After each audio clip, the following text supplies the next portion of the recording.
Day 2 of training camp, and boy, oh boy, do I got a lot to tell you.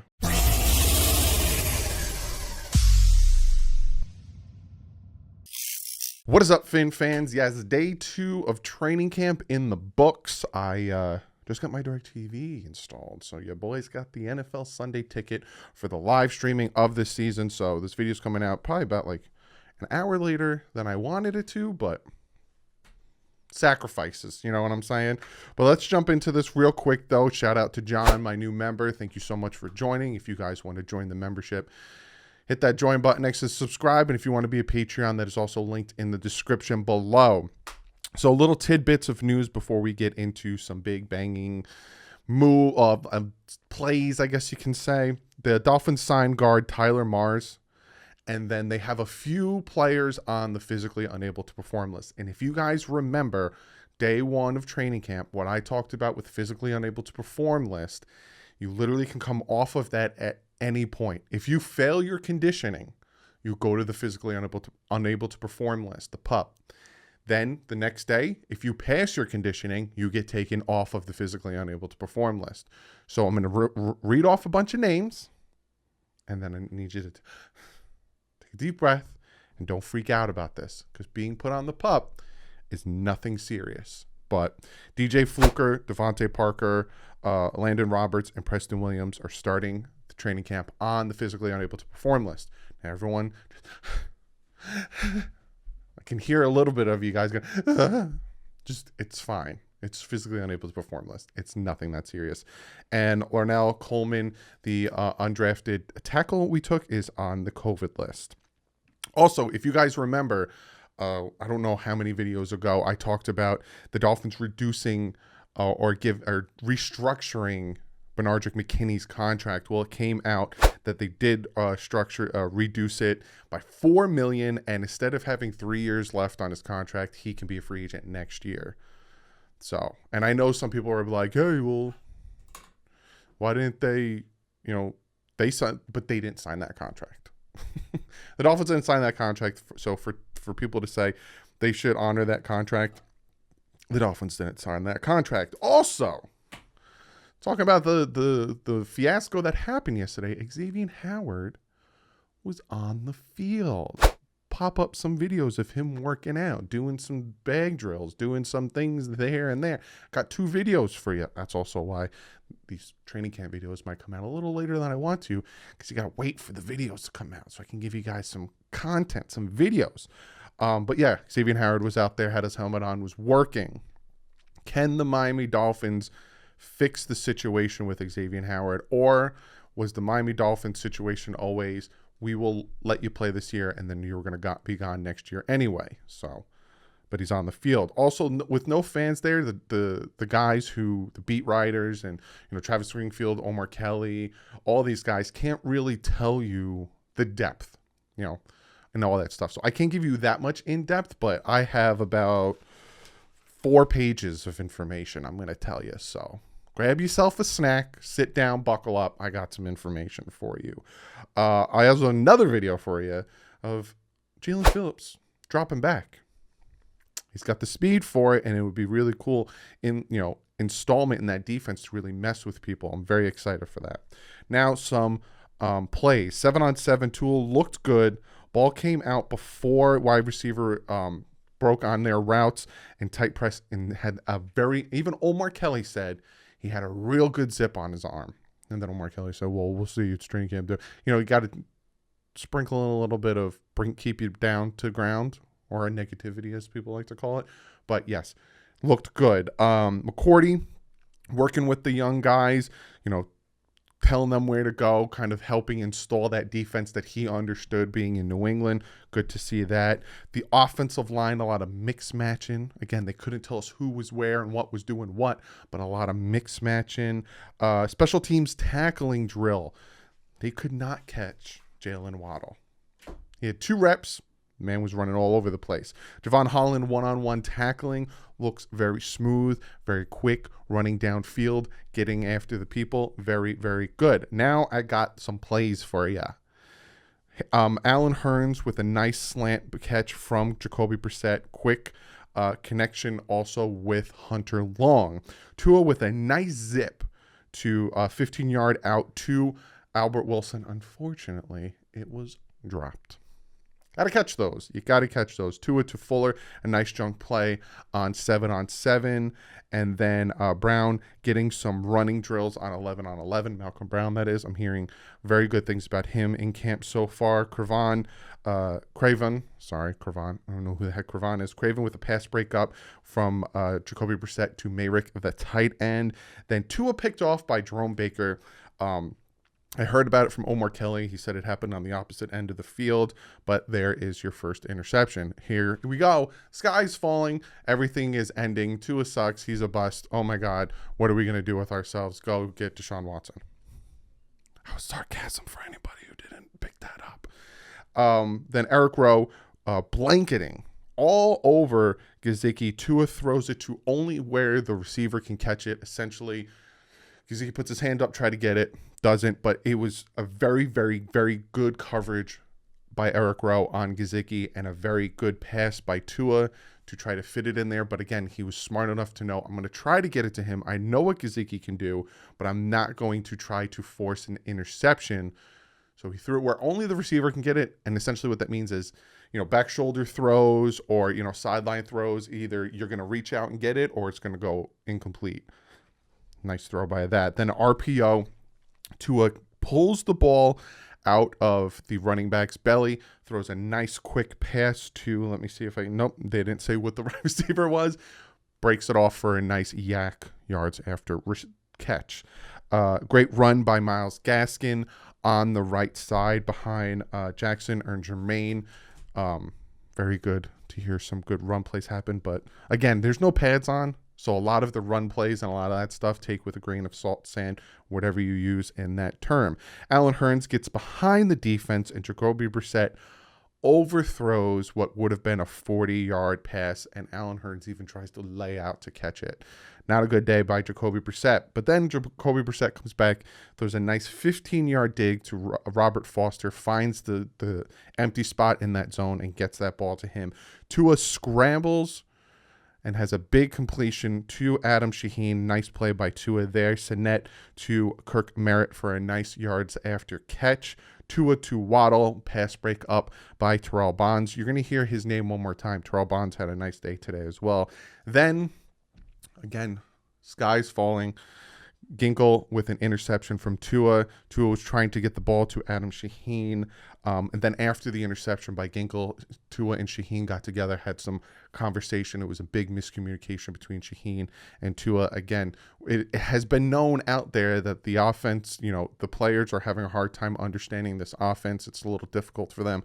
So maybe instead of running an out, he ran it in and up or back. So it's 2 interceptions. The world is ending. Tua throws again across his body in the red zone for a nice 13-yard touchdown to Adam Shaheen. Kind of makes up for that little interception before. Sinet with an incompletion. Nate Holley getting in there with a pass breakup. Then it was field goal time. And Sanders 3 for 3, 40 yards. And then he kicked about another 6 or 7. Nailed them all. Longest being 49er. Solomon Kinley looking good. Looking like he lost a little weight. He did pass his conditioning. He's still a big boy, but he passed his conditioning test. So it's going to be a very interesting battle we see there. Jacoby Brissett to Robert Foster. Pass break up by Nick Needham. Nice edge setting by Griffin. That's something that is drastically important when it comes to trying to stop the run. You got to set the edge. Can't let these guys get to the outside.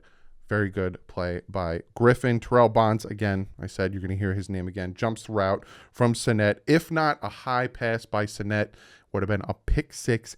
And then we end camp today with a 65-yard touchdown bomb from Tua to Albert Wilson. And, some people are going to say, well, blah, blah, blah. Coverage was tight. The ball was placed perfectly. Caught it. Touchdown, and I'm hearing the whole pass was in the air, 65 yards in the air, touchdown pass, and afterwards the entire team loses their marbles and cheers. Boom. End of day 2 of camp. Then I got some interviews with Tua, with McCourty, and with Gesicki. My brain is not working. So little tidbits from Tua. He said those bad throws were just a miscommunication. He didn't say whether it was on the receiver or on him. He just said flat out miscommunication. He said he's very excited about the playbook. I'm gonna keep some of it under wraps. Obviously, he's not gonna tell you about it. He says, but it fits what our guys can do. I'm excited to see what this offense can do. He's really comfortable with his deep throws. He says, well, we saw it at the end of camp today with a 65-yard touchdown bomb. And he says, I support X with whatever decision he makes, and you're going to hear a lot of this because we're going to talk to Jason McCourty next. I'm excited to be a part of something bigger than myself. That's not a dig. I swear that's not a dig at X, because I'll tell you what he says. He says X out there is better with him than without him, but the contract is between him and the team. But the fact that he says that he's excited to be part of something bigger than himself, it makes you excited. It really does make you excited. And then they talk to Gesicki. He says Tua shows leadership, good decision making, gets guys lined up. They asked him about Tua's maturity. He says last year he was building on that. Now he feels comfortable and it's his show. Interesting. And he says his left shoulder feels good. Doesn't even think about it. He was dealing with that nagging injury. But that is camp. Up and down camp. You know, Tua had his 2 interceptions, but he did have his 2 touchdowns, one of them being a 65-yard bomb. His first day of camp, I think it was all right. First day of camp, you get the jitters off. You weren't doing anything for a month. No, real organized football activities or anything like that. OTAs. See what I did there? So ups and downs all around, of course. I would say ending camp with that 65-yard touchdown kind of brought the morale up. I loved getting interceptions. Again, when you look at camp, there's the bad, but then you can also look at the good of the bad. Ginkle getting that interception, Baker getting that interception, good. I like seeing the defense still getting turnovers, still making the plays. It's bad that the interceptions happen. Why did they happen? Miscommunication. Whose fault? We'll never know, because Tua will never say or throw anyone under the bus. Or he won't say that he makes more money than you if he throws an interception in practice. I don't know who said that. Don't yell at me. But it was just a very, Jacoby Brissett had a bad day. Just overthrowing passes. He had some good passes here and there, but, it's quiet on his end. Is that because they weren't really reporting on him because Tua is Tua? Maybe, but I think I will give this win today to the defense, even though that 65-yard touchdown at the end was thing of beauty. I can't wait for Tuesday when the pads come on, because I can't wait to see these guys crack each other. But be sure to comment below. Let me know what you think. I know some people are going to be upset about the 2 interceptions. I am not upset at all. I'm not. It's practice. But do you see me blowing the 65-yard touchdown out of proportion either? No, it's practice. It was a good throw, and they were miscommunications. It is what it is. It's practice. Let's see where he's at. And I want to see preseason day 1, or even that joint practice with Chicago. I want to see what can happen there. But be sure to comment below. What do you guys think? What do you think about X being there practicing? What do you think about the pup? Again, take a deep breath. Pup isn't anything serious. Be sure to comment below, and I'm going to get to one of you guys' comments of the day. Now, this one comes from Mike. I'm going to try to say your last name, and if I butcher it, I apologize. But if I didn't butcher it, let me know. Be like, hey, you actually got it. Levasseur? I probably got it wrong. He says, comment of the day. Doug, no one can deny our defense was dominant last year. Do you think our defense has a chance to be that way without X? We don't have 2 shutdown corners without X. How is it going to affect our success? Last year, there were special against good teams, made them look bad. It's going to suck. And you guys know, I've said it time and time again, I don't not like having X there.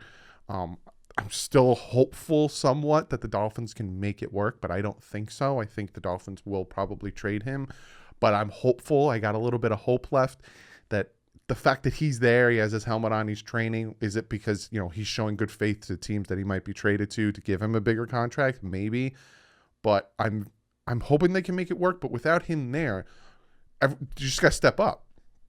You just got to step up. Noah's got to step up. McCourty might be over there. We might have that vet over there.